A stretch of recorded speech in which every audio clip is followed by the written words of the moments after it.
Hey everybody, how's it going? It's Russell Matthews here, and in today's video, we're going to talk about the 3 worst money mistakes that Canadians are making right now during this second wave of lockdowns. The first mistake has to do with something that a lot of Canadians are missing out on that could be saving them hundreds of dollars every month. And the nice thing about this is that it could only take you around an hour to get all this stuff sorted to start saving that money.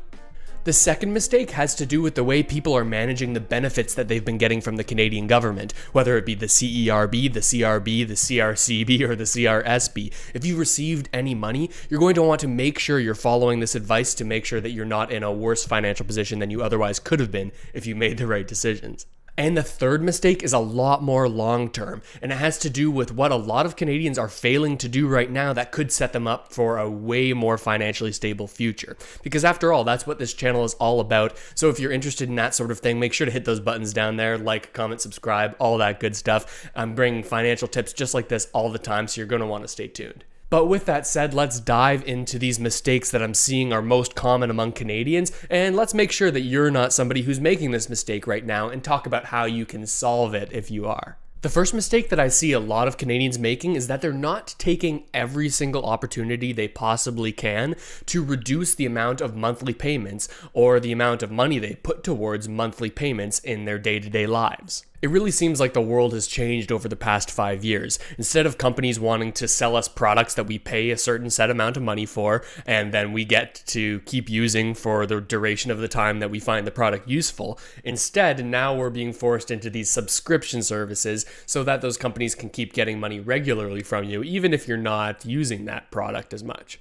And this can cause a larger problem for Canadians' finances than they might think. When you have these small payments coming in each and every month, it's pretty easy to just forget about them and to say, okay, it's only $5, I'll cancel that next month, or it's only $10, I'll just keep it because I do use it sometimes. And the problem with this is that even though these are small amounts of money leaving your account every month, when you consider how long you've had them for and how many different subscription services you might have, that amount of money can really add up quickly, especially when you consider how much money you could be making and saving if you put this into an investment. So I'd recommend signing into your online banking and scrolling down that page that has all of your transactions, whether it's on your credit card or if it's on your debit card, whatever you're using to pay for these subscription services. As you scroll, make sure you recognize all of these charges to your account, right? You want to make sure that it's something you're consciously thinking about that you want to continue spending on versus something that you're just sort of roped into from a previous subscription that you did a long time ago. I know that when I was in this situation and I scrolled down, I saw a subscription service for this website building software that I was using for a while for my real estate business. And I've since then switched to a different service, but I've continued to pay for this small amount of money out of my account every single month just because I forgot about it. And you might be surprised on what you see in there too. So I'd always recommend keeping up to date with what's going on in those accounts so you can make sure it all makes sense to you and that it's something you're actively choosing to spend on. On top of all this talk of subscription services, another area that you can reduce your monthly spending is on your car insurance. With the current lockdowns and protocols, it's no secret that people aren't traveling as much as they used to. Whether you're not commuting into work or you're just not going to work at all right now, it's likely that you're driving your car less than you were before all of this started. Since one of the factors that car insurance companies consider when they're determining your rate is how far and how often you drive the car, with this reduction of the amount that you're driving, you could see your insurance premiums decrease by quite a lot. Hey, all it could take is a quick call or a quick email saying, hey, you know what, I'm driving my car a little bit less. Is there any way we could reduce these premiums? And you never know. They could say, you know what, yeah, we can reduce your policy in these ways, and you could instantly start saving $10, $20, $30, $40, $50 every single month just by making this call. So I'd really recommend doing this if you're in the situation that you're driving less now than you were before. The second major mistake that I see Canadians making right now has to do with the benefits that they're receiving and how there could be added tax implications with these benefits that you may not be accounting for. If you've been following along on this channel for a while, you'll know that all of these benefits that we've received over the past months have been taxable. Now, what that means is that when it comes time to pay your income taxes in April 2021, you're going to have to pay more back to the government than you would have based on your income because these benefits are also being considered income. Now, some of you might be thinking, but Russell, these new benefits like the CRB, CRCB, they say they're withholding the taxes already, so I won't have to pay anything back for that, right? But unfortunately, unfortunately, you'd be wrong, because the government is only withholding 10% of these payments as tax.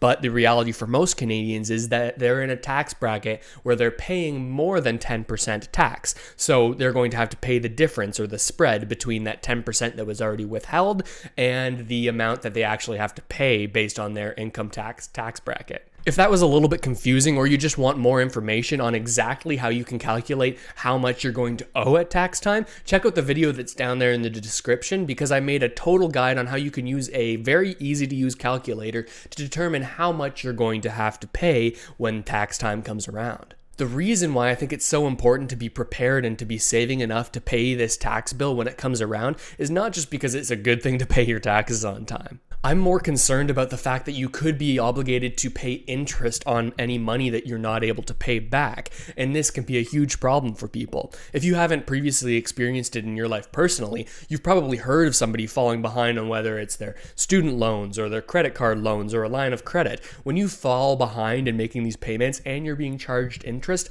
it can put you in a serious financial hole that it's pretty difficult to climb out of. Now, I know that sometimes on this channel we talk about how you can use debt to your advantage and how you can use this to actually build wealth for yourself in the future. But if you're currently in a position where it's difficult to make ends meet, I'd recommend being prepared to pay this tax bill right on time so you're not paying any interest at all. And the third mistake that I'm seeing a lot of Canadians make right now that will certainly have a huge impact on their financial future is that they're not taking advantage of the time that they may have right now in order to invest in themselves. Let me explain. On this channel, we talk a lot about investing and how to get started in investing and how this can set you up for the future. But it does require that you have a little bit of money to put in at the start, and I recognize that a lot of people just don't have that these days. Even though if you take some of the tips that we talked about earlier in this video to save money and you put that money towards investing, there is one way that you can invest that is almost entirely free. And that investment with, in my opinion, the largest return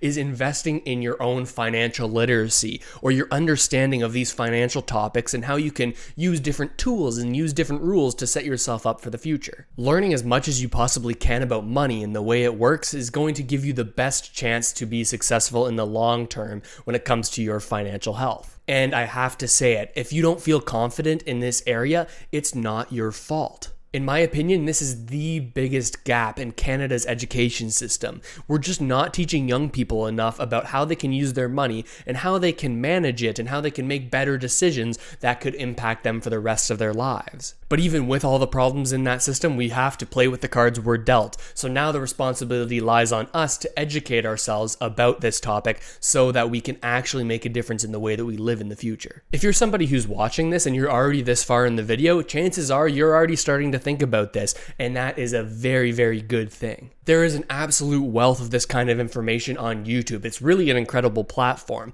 but I kind of want to get back to the basics and recommend two books that really changed the way that I looked at money and changed the way that I sort of prioritized things in my mind about how I wanted to live the rest of my life. The first book that had a major impact on me was Rich Dad, Poor Dad, and this book talks a lot about the sort of myth that we're all given on the way that we should be living our lives and how we should go and work at a 9-to-5 job just to save for our retirement that we may not be healthy for. Instead, it sort of proposes a different idea that will give us options to make better choices that actually allow us to live a more fulfilling life. The second book that I'd recommend if you want to increase your sort of literacy and your knowledge about these topics is The Richest Man in Babylon. This book almost reads like it's fictional as it follows characters and the mistakes and the lessons that they learn, but inside of it there are certainly a lot of financial lessons that you can apply to your life that will help you to be more stable in the future. And the beauty of investing in yourself like this is that it can be absolutely free. Everybody has a public library that they can go to and take out some books. And if you can find books like these or other books that sort of touch on this financial literacy and financial independence topic, then that book, just that you got for completely free at the library, could have a huge impact on the way you think about money and the decisions you make in the future. But I want to know what you have to say about all of this. What are the biggest mistakes that you're seeing people around you make when it comes to their money?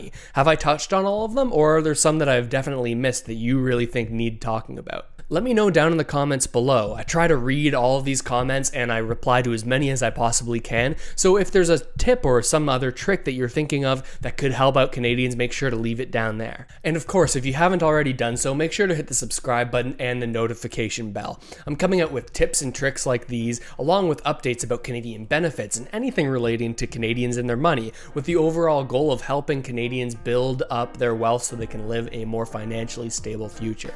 And with all of that said, thank you so much for watching, everybody. I really hope my outlining of these mistakes that I'm seeing a lot of Canadians make has helped you out at least a little bit, and I'll see you next time.